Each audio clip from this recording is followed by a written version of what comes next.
বিসমিল্লাহির রহমানির রহিম। আজকের এই স্মরণ সভার স্নেহস্পদ সভাপতি,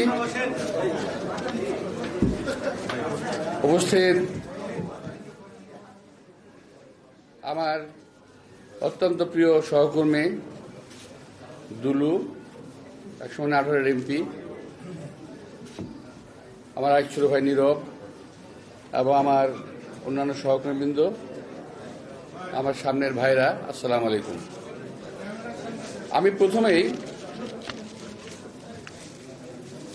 যদিও আমি বিএনপি স্থায়ী কমিটির সদস্য, কথাটা আমার বলা ঠিক হবে কিনা আমি জানি না, তারপরও মনের কথাগুলো মনে রাখতে চাই না, বলে দিতে চাই, নাসিরউদ্দিন পিন্টুকে আজকে যেভাবে স্মরণ করা হচ্ছে, এটা আমার জন্য, আমার দলের জন্য, আমাদের সবার জন্য লজ্জাজনক একটা ব্যাপার। এই নাসিরউদ্দিন পিন্টু এবং এই পিন্টুদের উপরে, পিন্টুদের কার্যক্রমের জন্যই আজকে আমাদের বিএনপির যে অবস্থান, এই অবস্থানে আমরা এসেছি। বিএনপি একদিনেই আকাশ থেকে নামে নাই, কিংবা একদিনেই লকলকে বড় হয়ে যায়নি। তিলে তিলে এই বিএনপি বড় হয়েছে, আজকের এই ময়ূরে পরিণত হয়েছে। আজকে সারা বাংলাদেশের একটি জনপ্রিয় দলে পরিণত হয়েছে। দেশনেত্রী বেগম খালেদা জিয়ার নেতৃত্বে শহীদ রাষ্ট্রপতি জিয়া রহমানের প্রতিষ্ঠিত এই দলটি আজকে তিলে তিলে এই জায়গায় এসে পৌঁছেছে। বহু নেতা কর্মীর অবদান এই দলের মধ্যে রয়েছে। তার মধ্যে পিন্টু একজন অন্যতম একজন সৈনিক, যার অবদান ভোলার মতো নয়। অথচ অনেকেই বলছেন ছাত্র নেতা ছিল, এটা ছিল, সেটা ছিল, ঠিক আছে, কিন্তু আমি মূল ছাত্র দলের কাউকে আমি এখানে দেখছি না। এটা আমার জন্য দুর্ভাগ্যজনক। অর্থাৎ কালকে যদি আপনি কিংবা আমি মারা যাই, আমরা সংখ্যায় গণিত হব, একটা লাশ বাড়ছে একজন, অর্থাৎ 500, 5000 একজন হয়েছে, কে গেছে এটা কোনো খবর থাকবে না। তো আজকে বিএনপি নেতা কর্মীরা সংখ্যায় পরিণত হয়েছে, এই সংখ্যা করা যাবে না, তাহলে বিএনপিকে খাটো করা হবে, বিএনপির নেতা কর্মীরা নিরস্ত্রিত হবে। প্রিয় ভাইরা, পিন্টু সম্পর্কে বলতে গেলে অনেক কথাই বলতে হবে। আরো পিন্টু ছিল, তারপর ইলিয়াস ছিল, রতন এখনো আছে, পাশে দুলু আছে, এবং এর মতো নীরব আছে, এরকম আরো অনেক আমার ছোট ভাইরা ছিল, যারা একসঙ্গে, যাদের সঙ্গে আমি কাজ করেছি, যারা আমার জুনিয়র ছিল এবং এখনো তাই, বড় ভাইয়ের মতো সম্মান করত এবং কথা বললে কথা শুনত, যা বলতাম তাই করত। এখন কিন্তু সেই কমান্ডটা নাই। এখন যেরকম আমরা পিন্টুর কথা মনে হলেই দুলুর কথা মনে করতে হয়, দুলুর কথা মনে করতে হলে আমার কথা মনে করতে হবে, এরকম কিন্তু নাই আর বিষয়টা দলের মধ্যে। দলের মধ্যে সেই সংবেদনশীলতা আর নাই, আমাদের চলে গেছে। কিন্তু এটাকে ফিরিয়ে আনতে হবে। দলের মধ্যে যদি আমাদের নিজেদের মধ্যে নিজেদের ভালোবাসা না থাকে, তাহলে কিন্তু সেই দল বেশি দূরে যেতে পারে না, পারবেও না। দলের মধ্যে পারস্পরিক সম্পর্ক থাকতে হবে, ভালোবাসা থাকতে হবে, সহানুভূতি থাকতে হবে, তাহলে একটা দল সুন্দরভাবে দাঁড়ায়। তো বিএনপি সেই পরীক্ষা দেওয়ার সময় নাই, অনেক পার হয়ে গেছে, অনেক আগে। পিন্টুদের মতো বহু নেতা কর্মী কিন্তু ইতিমধ্যে গত হয়ে গেছে, আমি আগেই বলেছি। তো পিন্টুকে আমি স্মরণ করছি, এবং আমি খুব ভীষণভাবে অভাব বোধ করি যে আজকে পিন্টু থাকলে হয়তো এরকম হতে পারতো, আজকে ইলিয়াস থাকলে হয়তো এরকম হতে পারতো, আজকে মুখ থাকলে এরকম হতে পারতো। আমার বহু সহকর্মী কিন্তু আমাদের ছেড়ে চলে গেছে, আমি নাম বলতে পারবো, অনেক অনেক। তো যাই হোক, পিন্টুর দুটি হত্যাকাণ্ড হয়েছে বাংলাদেশে, 7-8টি হত্যাকাণ্ড যেগুলো হয়েছে, যেগুলো নাকি অলমোস্ট জুডিশিয়াল কিলিং। যেমন আমাদের কিছু নেতা, যে আমাদের ইসলামিক নেতা হতে পারে, বাট তাদেরকে ফাঁসি দেওয়া হয়েছে জেলখানায়, অন্যায়ভাবে ফাঁসি দেওয়া হয়েছে, আমাদের সালাউদ্দিন গাজীকে ফাঁসি দেওয়া হয়েছে। পিন্টুকে ফাঁসি দেওয়া হয় নাই, কিন্তু তাকে হত্যা করা হয়েছে। সবগুলো হত্যাকাণ্ড। দিলওয়ার হোসেন সাঈদীকে ফাঁসি দেওয়া হয় নাই, জেলখানায় তাকে হত্যা করা হয়েছে। আজকে আমি সবচেয়ে প্রথম সেই হত্যাকাণ্ডগুলোর বিচার চাচ্ছি। প্রথম পিন্টুর হত্যাকাণ্ডের বিচার করতে হবে, এই সরকারের কাছে আমি এটার দাবি করছি। নইলে আজকে যে মিটিংটা দেখছেন আপনার, ছোট একটা মিটিং, এই মিটিং কিন্তু রাজপথে বড় হবে পিন্টুর বিচারের দাবিতে।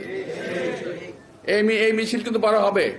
সুতরাং ওই সময় জেলখানায় যারা ছিলেন, কাদের কারণে পিন্টুকে হত্যা করা হয়েছে, কারা হত্যা করেছে, তাদেরকে খুঁজে বের করে তাদের সাজার ব্যবস্থা করতে হবে। আমি বলছি বিচার এবং সাজা, আমি বলছি না ফাঁসি দিয়ে দেন। বিচার এবং সাজা যার যতটুকু প্রাপ্য তাকে সেটা দিতে হবে। প্রিয় ভাইরা, আজকে আমরা যেখানে দাঁড়িয়ে আছি বাংলাদেশের রাজনৈতিক অবস্থানে,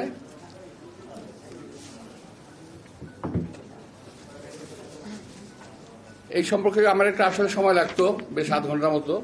আমি বেশি লম্বা করতে পারবো না এখন। তো আমরা কয়েকদিন যাবৎ দেখতে পাচ্ছি একটা বাংলাদেশে একটা সার্কাস জাতীয় কিছু একটা হচ্ছে, নাটক জাতীয় কিছু একটা হচ্ছে, আমার কাছে মনে হচ্ছে আর কি। আমি বললাম না যে আমি কথাগুলো আটকায় রাখতে পারি না, আমার জানি কেমন একটা বাজে অভ্যাস আছে। আমার কাছে সবকিছু সাজানো নাটক মনে হচ্ছে।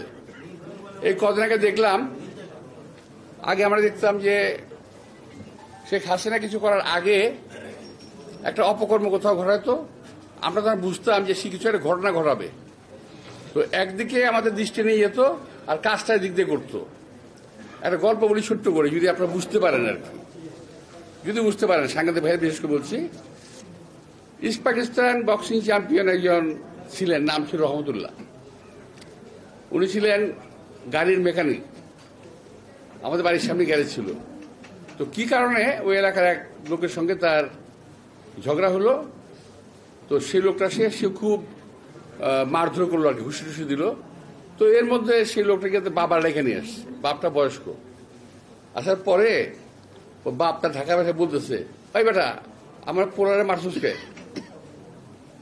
চ্যাম্পিয়ন হয়ে গেছিস গা, তোরে বেটা তুই বক্সার হয়ে গেছিস, তোর উপরে নাকে দেখামো, পেটে মারুম, পেটে দেখামো, তলে উপরে মারুম।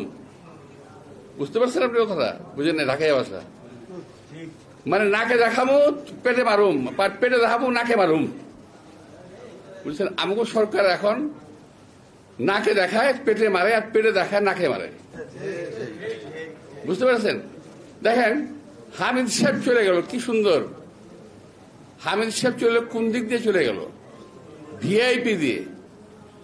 পত্রপত্রিকা দেখলাম উনি নাকি গেঞ্জি পরে, লুঙ্গি পরে, মাস্ক পরে ভিআইপি দিয়ে গেছে। ভাই লুঙ্গি পরুক, গেঞ্জি পরুক, আর ল্যাংটা হয়ে যাক, ভিআইপিতে ঢুকলো কিভাবে? ভিআইপিতে ঢুকে কিভাবে? যদি একান্ত পরিচিত না হয় কিংবা সেই ভিআইপি লোক না হয়, সেই ভিআইপি ট্রিটমেন্ট নিয়ে এয়ারপোর্ট দিয়ে পার হয়ে গেল। আমার সরকার বলে কিছু জানি না। 622 জন আওয়ামী লীগের লোক পার হয়ে গেল, এই সরকার বলে আমরা কিছু জানি না। জানেন কি? এই জানাটা খুব দরকার। আপনারা কি জানেন? এইটা আমাদের জানা দরকার। কি জানেন আপনারা? কিছুই জানেন না। তো এখন সেদিক থেকে নজর ফেরানোর জন্য আরো জানি কি ঘুরতেছে, আমার খুব সন্দেহ হচ্ছে আরো জানি কি ঘুরতেছে। নইলে শাহবাগের এই নাটক কেন হঠাৎ করে? যে শাহবাগ আপনারা বন্ধ করেছেন, যে শাহবাগের এই এলাকাতে, এই সমস্ত এলাকাতে মিছিল মিটিং করা যাবে না, সেখানে সরকারের পৃষ্ঠপোষকতায় সরকারের দল, এনসিপির লোকেরা ওখানে মিছিল মিটিং করে কিভাবে? আর কোন দাবিতে মিছিল মিটিং করলো? কি দাবিতে? দাবি জানি কি কি দাবি? আওয়ামী লীগ নিষিদ্ধ করতে হবে। তো আওয়ামী লীগ নিষিদ্ধ করতে না করছে কে ভাই? কে না করছে? বিএনপি না করছে? খুব চেষ্টা করছে চালানোর জন্য। বিএনপি নাকি আওয়ামী লীগকে কি করতে চায়? পুনর্বাসিত করতে চায়। আমাকে বড় ঠেকা পড়ে গেছে ভাই বিএনপি আওয়ামী লীগের পুনর্বাসিত করতে, বড় ঠেকা পড়ে গেছে। জীবন থেকে আমাদের 17 থেকে 18 বছর আমাদের নিয়ে গেছে, পরিবার পরিজন থেকে বিচ্ছিন্ন হয়েছি, স্বাস্থ্যহানি করেছে, আমাদের পরিবার পরিজন কেউ সুস্থভাবে বেঁচে থাকতে পারে নাই। এখানে যারা আছে একটি কর্মীও তার বাড়িতে 17 বছর ঘুমাতে পারেনি শান্তি। আর সেই আওয়ামী লীগের সঙ্গে আমরা করব, ওদেরকে আমরা আবার প্রতিপালন করব, আবার ওদেরকে পুনর্বাসন করব। এটা হলো যারা বিএনপিকে জেলাস করে, অর্থাৎ দেখতে পারে না, পছন্দ করে না, যাদের অজনপ্রিয় একটি দল, এরা গোষ্ঠী, এরা বিএনপিকে কালার করার চেষ্টা করতেছে। আচ্ছা, আমি আর বলি, শুধু এটা না, এই সম্পর্কে আমাদের সেক্রেটারি জেনারেল ফখরুল সাহেব স্পষ্ট বক্তব্য রেখেছেন, আমাদের স্ট্যান্ডিং কমিটির মঈন সাহেব স্পষ্ট বক্তব্য রেখেছেন। আমি এখন থেকে 1-1.5 মাস আগে বক্তব্য রেখেছি এই প্রেস ক্লাবে, আপনাদের মনে থাকতে পারে। 24শে এপ্রিল পরিষ্কার ভাষায় বক্তব্য রেখেছিলাম। আমি আপনাদেরকে শোনাই কি বক্তব্য রেখেছিলাম। আমি এখন রেকর্ড রাখতে হয়তো 24শে এপ্রিল মনে রাখবেন দয়া করে আপনারা। বিএনপি আওয়ামী লীগকে পুনর্বাসিত করার চেষ্টা করতেছে। আরে ভাই, আমার আর ভালো লাগে না। আরে ভাই, 17 বছর এদের যন্ত্রণায় পাগল হয়ে গেছি, পরিবার পরিজন সহ অশান্তিতে ভুগেছি, অসুস্থ হয়ে পড়েছি, অকালে বৃদ্ধ হয়ে গেছি। তো যাই হোক, আমি এই কথা আমি সাক্ষী রাখলাম এই কারণে যে যারা আজকে বলে যে বিএনপি পুনর্বাসিত করতে চায়, তারা আসলে দেশ এবং জাতির শত্রু। কারণ একমাত্র বিএনপি একমাত্র আছে বাংলাদেশকে এখন বিদেশি শত্রুর হাত থেকে রক্ষা করার জন্য, যে কোনো বিদেশি প্রভুদের হাত থেকে রক্ষা করার জন্য একমাত্র দল বিএনপি আছে, বাংলাদেশে আর কোনো দল নাই। যদি থাকতো তারা আজকে আওয়াজ উঠাতো সচিবালয়ের ভিতরে আওয়ামী লীগের নেতা কর্মীরা কি করে, আওয়ামী লীগের সচিবরা বিএনপি সচিবালয়ের ভিতরে কি করে এখন পর্যন্ত। যাদের এখন জেলখানায় থাকার কথা, তারা এখন সচিবের দায়িত্ব পালন করতেছে জেলখানায় বসে।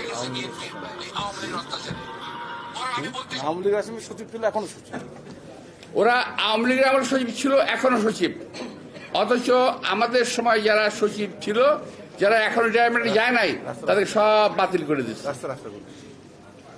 এখন আরো শুরু হয়েছে, প্রশাসনে বিভিন্ন এলাকাতে পরিবর্তন শুরু হয়ে গেছে। কে বিএনপি কোথায় আছে, হয় বিএনপি দিতে হবে, বিএনপি বাতিল করে কমপক্ষে জামাত দিতে হবে, জামাত না হলে আওয়ামী লীগ দিতে হবে। আপনারা খেয়াল করে দেখবেন, থানা, পুলিশ, কোর্ট, কাছারি, সচিবালয়ের ভিতরে এই কর্মকাণ্ডগুলো শুরু হয়ে গেছে। বিএনপিকে রাখা যাবে না। এই যে বিএনপি নিধন আন্দোলন শুরু হয়েছে, তারই একটি বিষয় হলো এইটা, এই যে 622 জন আওয়ামী লীগকে পালিয়ে যেতে দেওয়া, হামিদ সাহেবকে পালিয়ে যেতে দেওয়া, একটা খুনের আসামি হামিদ সাহেব, তাকে পালিয়ে যেতে দেওয়া, এটা হলো এই একটা বিষয়। আরো বিষয় আছে, এই সরকারের মধ্যে অবস্থানরত অনেক মন্ত্রী, অনেক কি বলে উপদেষ্টা, যারা বাংলাদেশের নাগরিকই নন, তারা এই দেশ পরিচালনা করতেছেন। এখান থেকে নজর ফিরিয়ে নেওয়া। আমার মনে হয় মাঝে মাঝে আমরা কি ঔপনিবেশিক শাসনে আছি?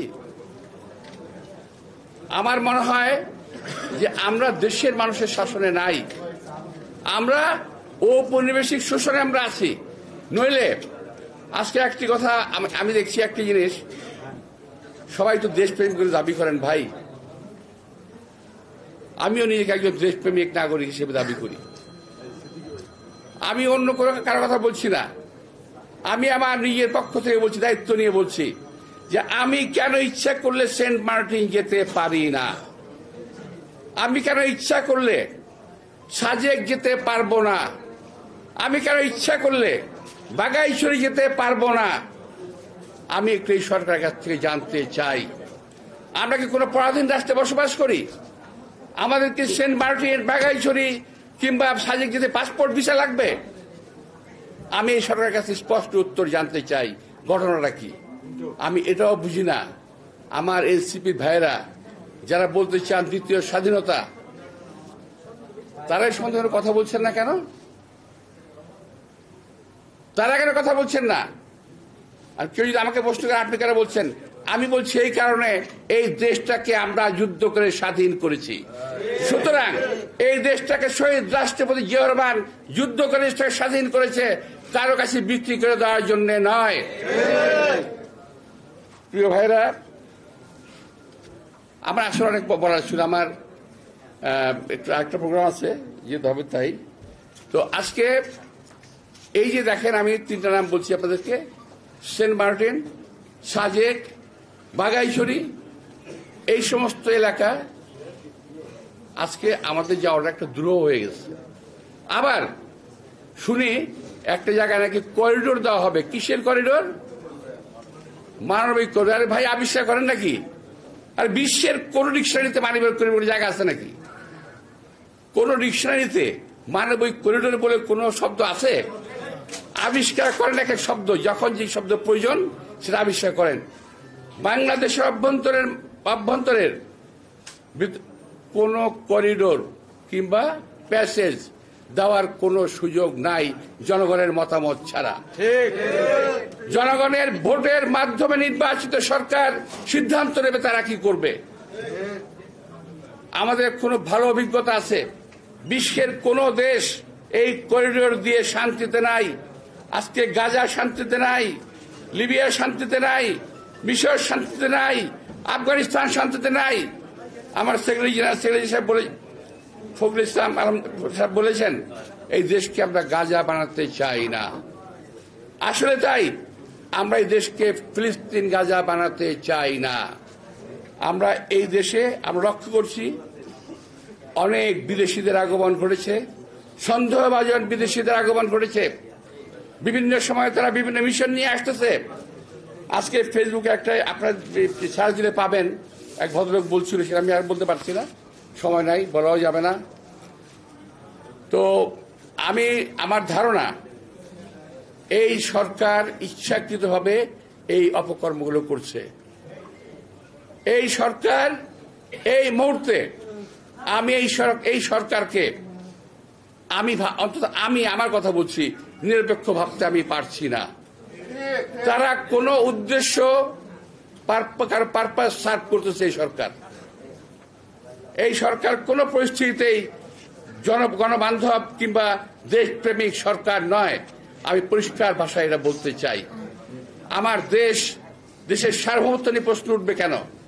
যদি এই সরকারকে প্রমাণ করতে হবে তার দেশপ্রেমিক সরকার, আমার প্রশ্নগুলোর জবাব দিয়ে, আমার প্রশ্নগুলোর সঠিক জবাব পাওয়ার পরে আমাকে যে শাস্তি যেখান থেকে দেওয়া হবে আমি মাথা পেতে নেব।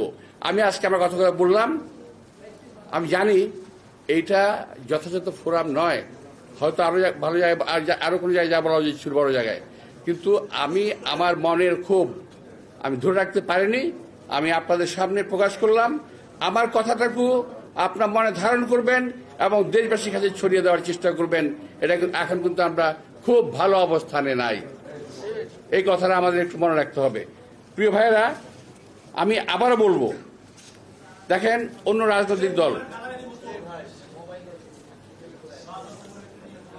আরো অনেক রাজনৈতিক দল আছে বিএনপি ছাড়া, অন্য কেউ কিন্তু এই করিডোর নিয়ে কোনো কথা বলছে না। কেন ভাই? কি কারণে? জামাত ইসলাম কথা বলে না কেন? অন্যান্য যে বিভিন্ন পীর সাহেবেরা আছেন, ওনারা কথা বলেন না কেন? আবার বিএনপির বিরুদ্ধে কথা বলার সময় এক হয়ে যান। এটা কেমন কথা হলো? অর্থাৎ বিএনপিকে শেষ করতে পারলেই বাংলাদেশটাকে লুটে পুটে আবারও খাওয়া যাবে আওয়ামী লীগের মতো। তো ইনশাআল্লাহ এই বিএনপিকে কোন সরকার বহু চেষ্টা করে শেষ করতে পারে নাই। শহীদ রাষ্ট্রপতি জিয়াউর রহমানকে আজকে আমি স্মরণ করতে চাই যে এই যে রোহিঙ্গাদেরকে ভিতরে জায়গা দেওয়া হয়েছে এবং এইভাবে রোহিঙ্গাদেরকে ঠেলে দেওয়া হয়েছিল একবার বাংলাদেশে, সম্ভবত আমার সালটা মনে নাই, তখন শহীদ রাষ্ট্রপতি জিয়াউর রহমান তিনি মিয়ানমারকে বাধ্য করেছিলেন রোহিঙ্গাদেরকে ফিরিয়ে নিয়ে যেতে। একমাত্র রাষ্ট্রনায়ক যিনি রোহিঙ্গাদেরকে ফিরতে বাধ্য করেছিলেন। আমি যেটা বলতে চাচ্ছিলাম যে এই যে সমস্যাটা আজকে আমাদের দেশে তৈরি হয়ে গেল, এটা কিন্তু খুব সহজে শেষ হওয়ার নয় যদি বাংলাদেশের জনগণ সচেতন না হয়। প্রিয় ভাইয়েরা, আমি যেটা আমার কথা আমি ছুটে গেছে, যেটা যে আমার অন্যান্য ভাইয়েরা, আমার অন্য ভাইয়েরা যারা আছেন রাজনৈতিক দল, আপনারা কেন কথা বলছেন না আমি একটু জানতে চাই। এটা তো কারো পক্ষে বিপক্ষে বলা না, নিজের দেশের পক্ষে বলা। কথা বলতে হবে নিজের দেশের পক্ষে, কোন দেশের বিপক্ষে গেল সেটা আমরা দেখার বিষয় না। আমি এই কথা বললে অমুক দেশ রাগ করবে, আমি এই কথা বললে অমুক দেশ রাগ করবে, এটা ভাবার আমার কোনো প্রয়োজন নাই কোন একজন দেশপ্রেমিক নাগরিকের। আমি দেশপ্রেমিক, আমি আমার দেশের কথা বলবো। আমি দেশপ্রেমিক, আমি আমার দেশের স্বার্থের কথা বলবো। আমি দেশপ্রেমিক, আমার দেশের জনগণের কথা বলবো। আমি অন্য কোনো কারো কথা ভাবতে আমি রাজি নই, অন্য কারো রক্তচক্ষুতে আমি ভীত হতে রাজি নই। ভাই, আমি জানি যে আমার এই বক্তব্যের পরে অনেক আলোচনা হবে, অনেক সমালোচনা হবে, হতে পারে বিভিন্ন জায়গায় হবে, বিভিন্ন সময় হবে। আমি জানি এটা জেনেই আমি আজকের বক্তব্য এত চিন্তা করে আমি কখনো বক্তব্য দিই না। আজকের বক্তব্যে আমি চিন্তা ভাবনা করিয়ে দিয়েছি। এরপর পরে কি হবে আল্লাহ জানেন, আপনারা যেন দোয়া করবেন। আপনাদের সবাইকে আন্তরিক ধন্যবাদ ও শুভেচ্ছা। আল্লাহ তাআলা আমাদের পিন্টুকে বেস্ট নসিব করুন, এবং আমি মনে করি এরকম হাজার হাজার পিন্টু ইনশাআল্লাহ দলে জন্ম নিয়েছে, আরো জলে জন্ম নেবে। সবাইকে ধন্যবাদ। আসসালামু আলাইকুম।